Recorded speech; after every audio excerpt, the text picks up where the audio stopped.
உலக சர்க்கரை நோய் தினத்தை முன்னிட்டு ஜிகேஎன்எம் மருத்துவமனை சார்பில் சர்க்கரை நோய்க்கு இனி அக்கறை காட்டுவோம் என்ற தலைப்பில் 2 நாள் கண்காட்சி நவம்பர் 15, 16ஆம் தேதிகளில் ஜிகேஎன்எம் புறநோயாளிகள் மருத்துவ மையத்தில் நடைபெறுகிறது. இந்த கண்காட்சிக்கான துவக்க விழா இன்று நடைபெற்றது. ஜிகேஎன்எம் அறக்கட்டளை துணை அறங்காவலர் கோபிநாத் கண்காட்சியை துவக்கி வைத்தார். இந்த நிகழ்வில் தலைமை மருத்துவ அதிகாரி டாக்டர் மனோகரன், நிர்வாக மருத்துவ இயக்குநர் டாக்டர் சந்தோஷ்குமார் டோரா, சர்க்கரை நோய் நிபுணர்கள் டாக்டர் ஸ்ரீனிவாசன், டாக்டர் முத்துலட்சுமி ஆகியோர் பங்கேற்றனர்.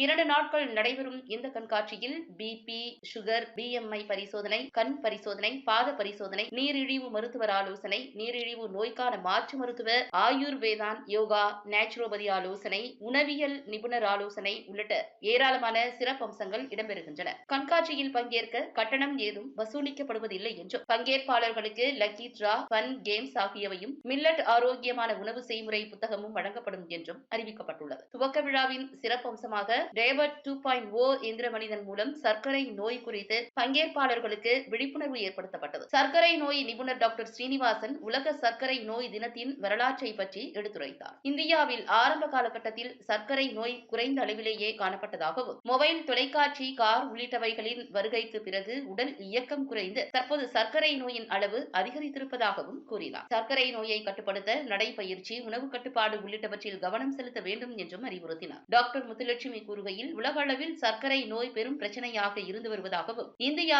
சர்க்கரை நோயின் தலைமை இடமாக இருப்பதாகவும் சுட்டிக்காட்டினார். சர்க்கரை நோயை தடுத்து நிறுத்தலாம் என்றும், ஆரம்ப காலத்திலேயே கண்டறிந்தால் அதன் பாதிப்புகளை குறைக்கலாம் என்றும் கூறினார். முறையான வாழ்க்கை முறை, உணவு பழக்க வழக்கம் உள்ளிட்டவை சிறந்த பலனளிக்கும் என்றும் தெரிவித்தார்.